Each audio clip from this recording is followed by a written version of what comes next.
okនេះគឺជារបៀបដែលយើង delete account យើងចូលទៅ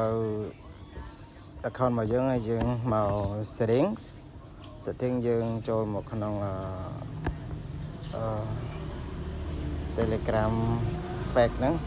ហើយយើងស្វែងរកពាក្យធ្វើ account យកពាក្យ delete account ហ្នឹងហើយយើងយកពាក្យ delete account យើង click ទៅលើ deactive page ចុចទៅលើ deactive page ហើយរងចាំបន្តិចហ្នឹងហើយ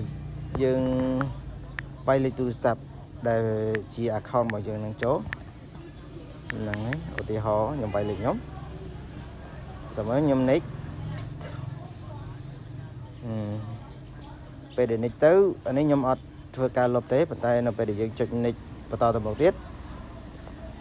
វានឹងផ្ញើលេខកូដមក verify ពេលដែល verify បានហើយយើងចុច delete បានហើយអរគុណ